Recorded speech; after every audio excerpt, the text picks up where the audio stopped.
IELTS 19, published by Cambridge University Press and Assessment 2024. This recording is copyright. Test 1. This is the IELTS listening test. You will hear a number of different recordings and you will have to answer questions on what you hear. There will be time for you to read the instructions and questions and you will have a chance to check your work. All the recordings will be played once only. The test is in 4 parts. At the end of the test, you will be given 10 minutes to transfer your answers to an answer sheet. Now turn to Part 1.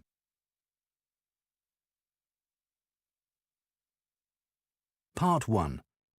You will hear a teaching assistant calling a country park about a school visit.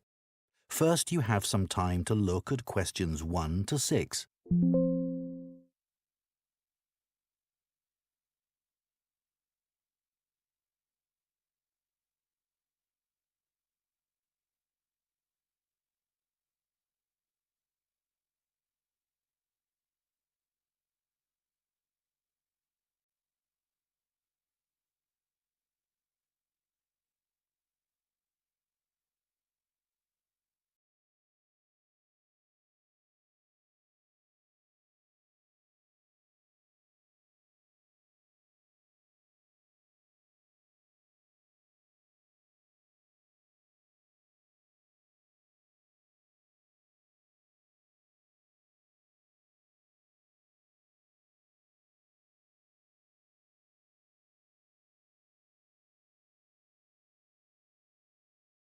Of our classes.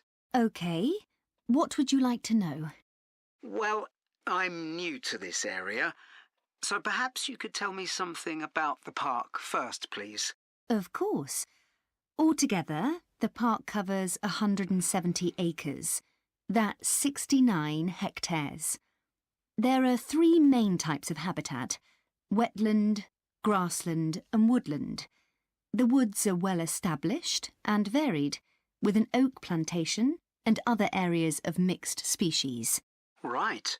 The wetland is quite varied too. The original farmland was dug up around 40 years ago to extract gravel. Once this work was completed, the gravel pits filled with water, forming the 2 large lakes. There are also several smaller ones, ponds, and a stream that flows through the park. OK, so I suppose with these different habitats, there's quite a variety of wildlife. There certainly is. A lot of different species of birds and insects, and also animals like deer and rabbits.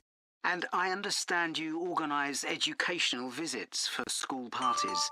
That's right. We can organise a wide range of activities and adapt them to suit all ages.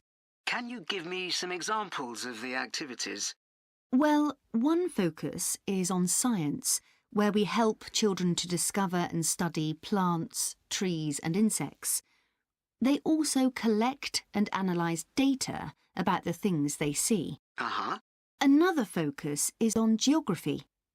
The park is a great environment to learn and practice reading a map and using a compass to navigate around the park. Do you do anything connected with history? Yes, we do. For instance, the children can explore how the use of the land has changed over time. Then there's leisure and tourism. That focuses on your visitors, I would imagine. Yes, mostly. The children find out about them, their requirements, the problems they may cause, and how we manage these. And another subject we cover is music.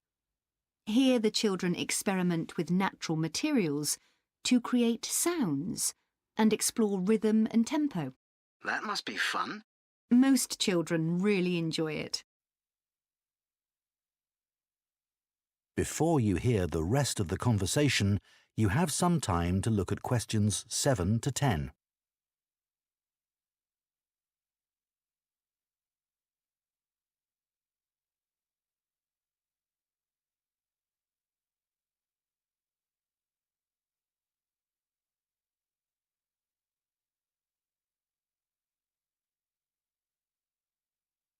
Now listen and answer questions 7 to 10.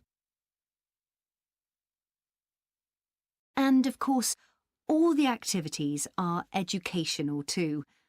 Learning outside the classroom encourages children to be creative and to explore and discover for themselves. I would imagine they get a sense of freedom that might not be a normal part of their lives. That's right. And very often, the children discover that they can do things they didn't know they could do, and they develop new skills. This gives them greater self-confidence. It sounds great. So, what about the practical side of it? How much does it cost for a full-day visit? We would expect to bring between 30 and 40 children. If there are over 30, it costs £4.95 for each child who attends on the day. We invoice you afterwards, so you don't pay for children who can't come because of sickness, for example. There's no charge for leaders and other adults, as many as you want to bring. That sounds very fair. Well, thanks for all the information. I'll need to discuss it with my colleagues, and I hope to get back to you soon to make a booking. We'll look forward to hearing from you. Goodbye. Goodbye, and thank you. That is the end of Part 1. You now have 1 minute to check your answers to Part 1.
Test 2. This is the IELTS listening test. You will hear a number of different recordings and you will have to answer questions on what you hear. There will be time for you to read the instructions and questions, and you will have a chance to check your work. All the recordings will be played once only. The test is in 4 parts.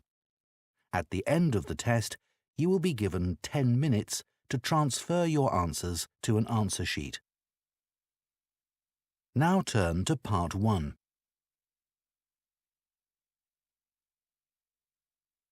Part 1. You will hear 2 friends talking about a guitar group.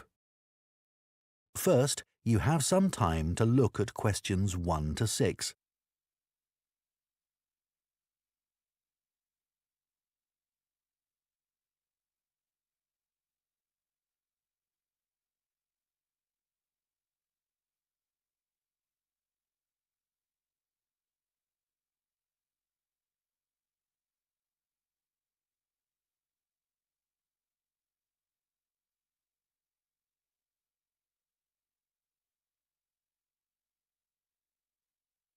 Now listen carefully and answer questions 1 to 6. Hi, Coleman. How are you? Good, thanks. I wanted to have a chat with you because our friend Josh told me that you've joined a guitar group and it sounds interesting. I'd really like to learn myself. Why don't you come along? I'm sure there's room for another person. Really? So, who runs the classes? He's called a coordinator. His name's Gary Mathieson. Let me note that down. Gary... How do you spell his surname? It's Mathieson.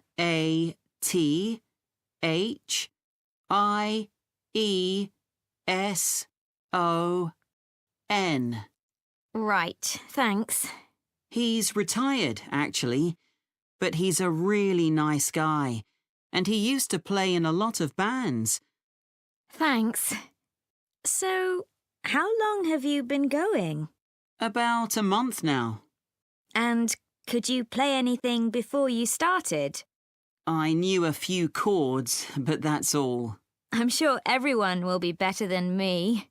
That's what I thought too. When I first spoke to Gary on the phone, he said it was a class for beginners, but I was still worried that everyone would be better than me. But we were all equally hopeless. Oh, that's reassuring. So, where do you meet? Well, when I joined the group, they were meeting in Gary's home. But as the group got bigger, he decided to book a room at the college in town. I prefer going there. I know that place. I used to go to tap dancing classes there when I was at secondary school. I haven't been since, though, and I can't remember what road it's in. Is it Lock Street? It's just beyond there, at the bottom of New Street, near the city roundabout. Yes, of course. The guitar club is on the first floor in room T347. Right. And when do you meet? Is it at the weekend? We meet on Thursdays. It used to be 10:30, and that suited me well. But now we meet at 11. The class that's in there before us asked if they could have the room for another 30 minutes. Oh, I see. Well, I'd love to come, but I don't have a guitar. Well, you can always buy a second-hand one.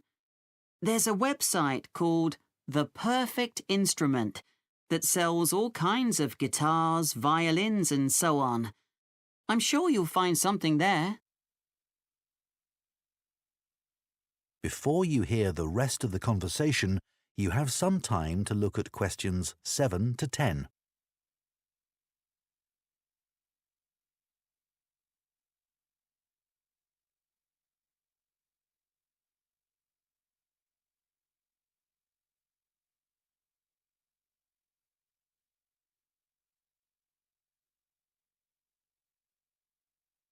Now listen and answer questions 7 to 10.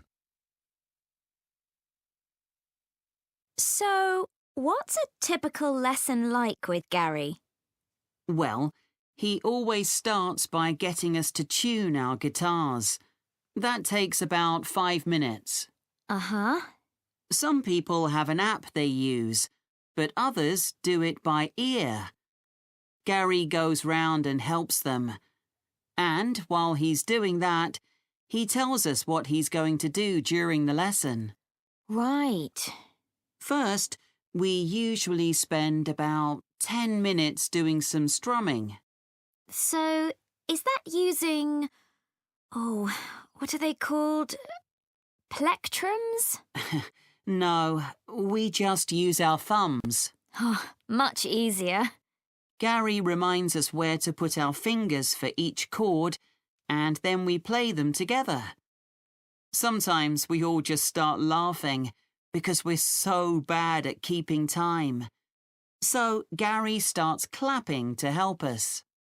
Do you learn to play any songs? Yes, we do at least one song with words and chords. I mean, that's harder than you think. Oh, I'm sure it is. That part of the lesson takes about 15 minutes. He often brings a recording of the song and plays it to us first. Then he hands out the song, and if there's a new chord in it, we practice that before we play it together, but really slowly. Do you do any finger picking? That's the last 10 minutes of the lesson, when we pick out the individual notes from a tune he's made up. It's always quite simple. That must be hard, though. It is. But people like it because they can really concentrate.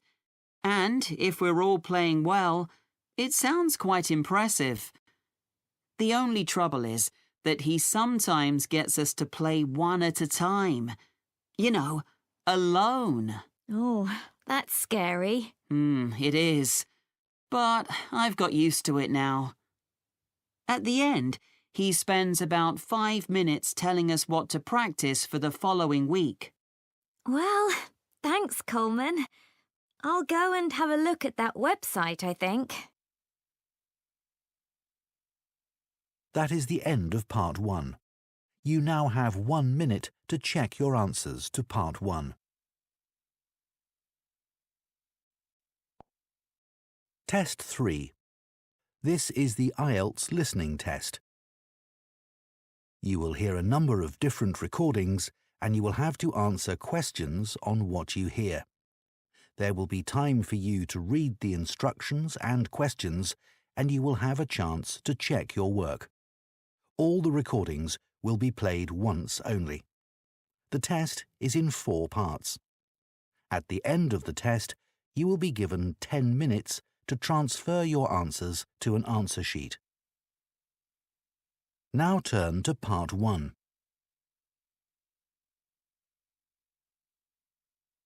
Part 1. You will hear 2 neighbours who live in an apartment block talking about shopping for food. First, you have some time to look at questions 1 to 6.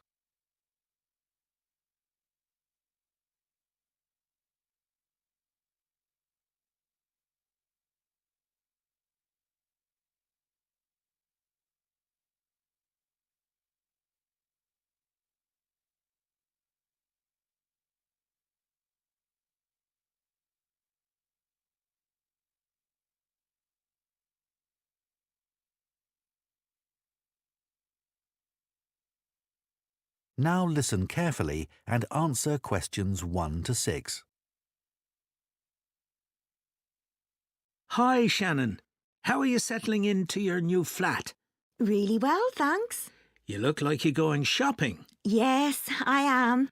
My cousins are coming to stay for a couple of days and I have to cook for them. Well, there are plenty of places to buy food in Kite Place. It's the area by the harbour. Oh, OK. I'll find that on the map. Thanks. What sort of food do you need to get? Well, neither of them eats meat, but they both like fish. Well, there's a really good fish market there. Oh, great. Where is it exactly? It's at the far end of Kite Place. So you have to go over the bridge and then it's on the right. OK. Is it open all day? It doesn't close until 4.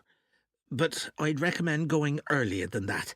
It does run out of some things. Oh, I don't want that to happen. As long as you get there by 3:30, you should be fine. It's only 11 now, so plenty of time. Right. Do you need to buy vegetables too? I do, and I want to avoid all the plastic packaging in the supermarket. Well, there's a really nice organic shop there. Now, what's it called? It's the name of a flower. I know, it's Rose. Oh, that's a nice name. Yeah, it sells vegetables and quite a lot of other stuff. And where's that? Well, as you reach the market, you'll see a big grey building on your left. I think it used to be a warehouse. Anyway, now it's a restaurant upstairs, but the ground floor has 2 shops either side of the entrance, and it's the one on the left.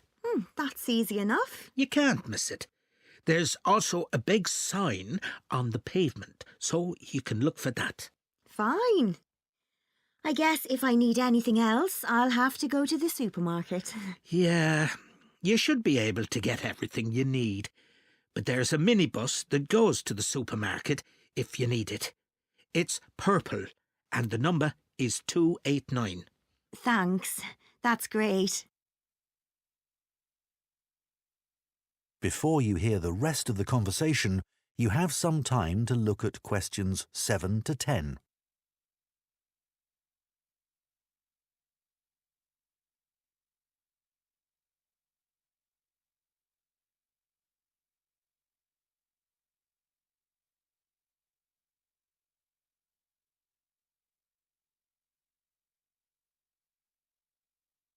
Now listen and answer questions 7 to 10. So, what do you need to get at the fish market? The salmon is always very good, and the shellfish. I'm going to make a curry, I think, and I need about 12 prawns for that. They'll have plenty of those. OK. Have you ever tried samphire? No, what's that? It's a type of seaweed. Oh. I just ask for a handful, and you fry it in butter. It's delicious. Oh, I might try that. How do you spell it? It's S-A-M-P-H-I-R-E.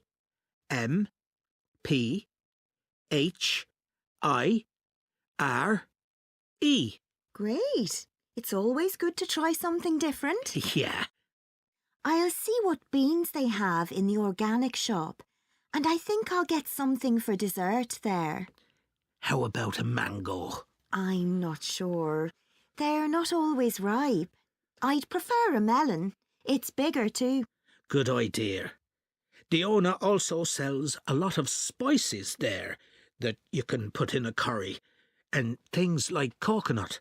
Oh, that's very helpful. I'll have a look. No problem. I know bread doesn't really go with curry, but I always like to have some in case. As I said, all the bread is homemade, and there's lots of variety. I like the brown bread myself. Sounds good. They sell other things there too. Like cakes? I love chocolate cake. Well, not that. But they have a whole range of tarts, and the best are the strawberry ones. Perfect. Hopefully I won't even have to go to the supermarket. That is the end of Part 1. You now have 1 minute to check your answers to Part 1.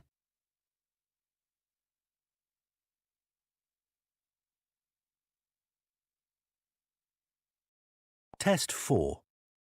This is the IELTS listening test. You will hear a number of different recordings and you will have to answer questions on what you hear. There will be time for you to read the instructions and questions, and you will have a chance to check your work. All the recordings will be played once only. The test is in 4 parts. At the end of the test, you will be given 10 minutes to transfer your answers to an answer sheet. Now turn to Part 1.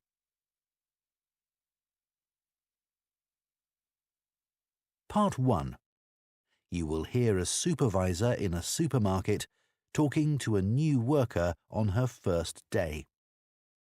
First, you have some time to look at questions 1 to 6.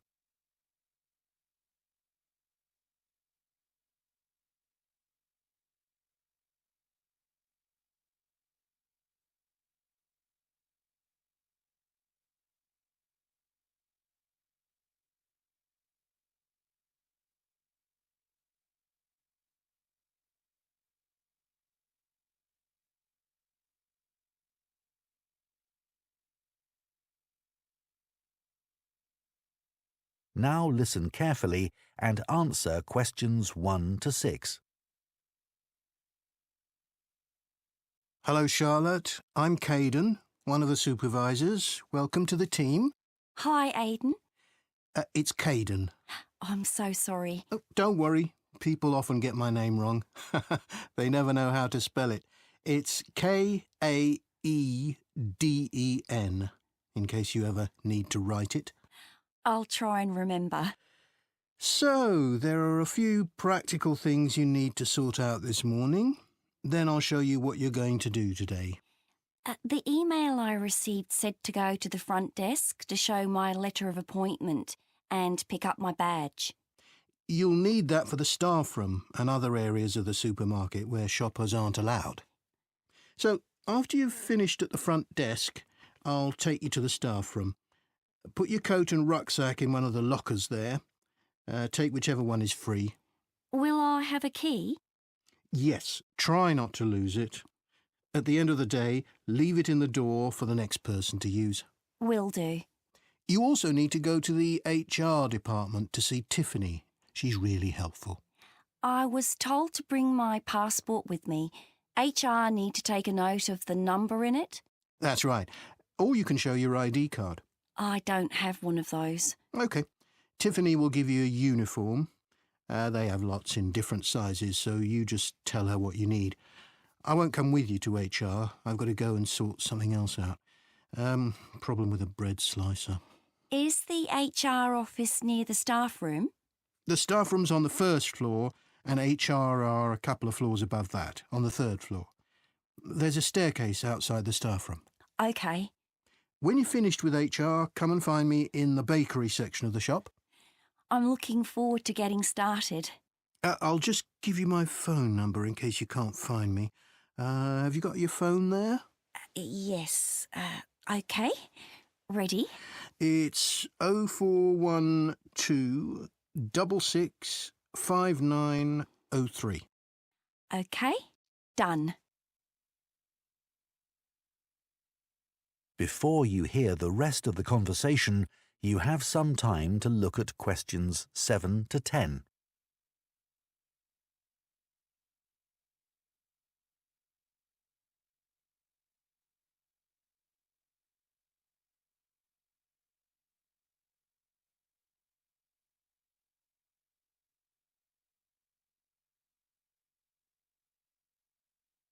Now listen and answer questions 7 to 10. So, Charlotte, your tasks today are in the bakery section, on the sushi counter, and on the meat and fish counters. The first job is to check sell-by dates on the bread and cakes.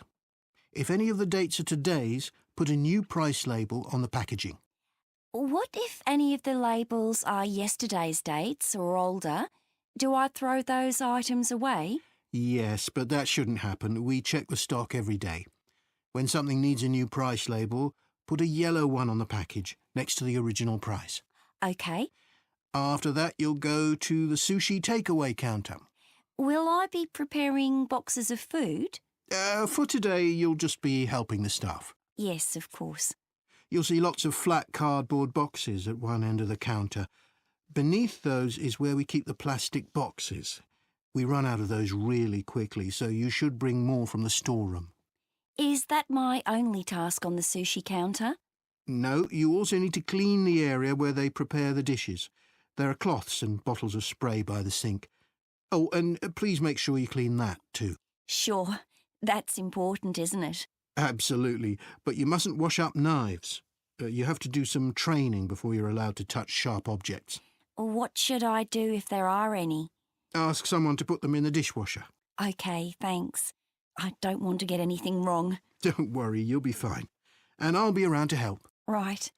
Finally, the meat and fish counters. You need to clean the area where staff serve customers, including wiping the weighing scales. OK. Anything else? The fish is laid on ice, but when that starts to melt, you'll need to get more from the cold room. I know the staff on the food counters wear a hat. Will that be the same for me? You won't be serving customers directly, so no. But make sure you put on thermal gloves when you take anything out of the cold room. The temperature's low enough in there to get frostbite from touching things. Understood. That is the end of part 1. You now have 1 minute to check your answers to part 1.